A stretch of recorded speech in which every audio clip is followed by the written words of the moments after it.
This year it will be 50 years since Volvo's safety engineer Niels Bohlin designed the three-point seatbelt.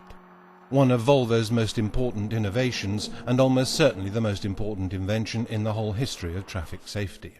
It's a technology that's reckoned to have saved more than 1 million lives, and I think it will continue to save 1 million more in the coming years. It still has a great potential, specifically looking at usage. So it's had a tremendous effect for sure. Niels Bohlin realized at an early stage that both the upper and lower areas of the body must be securely restrained with a belt over the chest area and another over the thighs. The greatest challenge was to create a solution that was both simple and effective, as it had to be possible to access and fasten the seatbelt with one hand. A great many tests were required before it became possible to apply for a patent for the three-point seatbelt. At that time, many people were very scared, hesitating about how to be restrained the best way. So it was very strong decision to implement this in cars. The effectiveness of the three-point seatbelt quickly spread throughout the whole of the motor industry and car world, thanks to the fact that Volvo very quickly made Bohlin's patent available to other car manufacturers. Well, the seatbelt is the most important safety device fitted to any vehicle today. And since its inception, we've seen literally hundreds of thousands of lives saved with its fitment. And it really represented the very beginnings of modern vehicle safety. Well, it saved literally thousands, probably hundreds of thousands of lives around the world. And what's been particularly important about it is it made it easier for people to protect them in cars by one motion. They could buckle up.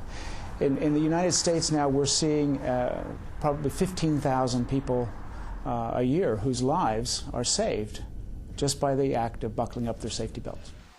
So in 1959, the three-point seatbelt was introduced as standard equipment in the Volvo Amazon and the PV544 on the Nordic markets.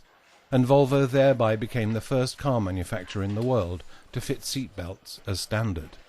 To get the message through, to convey the world that this is actually something good, was something that took a lot of effort from Volvo and Niels Bohlin. They did a world tour demonstrating it, they did stunts, they did all these tests, showed all this data, but it took a number of years before the general public and also the different governments around the world were persuaded that this is really a good technology, this is something that we should enforce, which happened during the 70s and 80s. So I think that's a recognition that the working process that Volvo established at that time, that's giving effect. Bohlin's invention was deemed to be so important that the German Patents Office declared it to be one of the 8 patents that have had the greatest importance to mankind over a 100-year period from 1885 to 1985. There are few people who have saved so many lives as Niels Bohlin, and today's traffic researchers absolutely agree. 25 years ago, the UK started mandatory belt laws whereby you had to use a seatbelt. It was required by the law. And since then, apparently 45,000 lives have been saved. And what we say in the UK is one life is saved every day by wearing a seatbelt. In 2009, the seatbelt is still the most effective protection in a traffic accident. Both cars and seatbelts are of course considerably better today, and here at Volvo's safety division they are continually working to further develop Niels Bohlin's exceptional invention. The next generation of safety belt will be improved safety belts. It will be the same principle, where you load the occupant in the most strong parts of the body. It will be more adaptive to the size of the occupant and crash severity, and more user-friendly.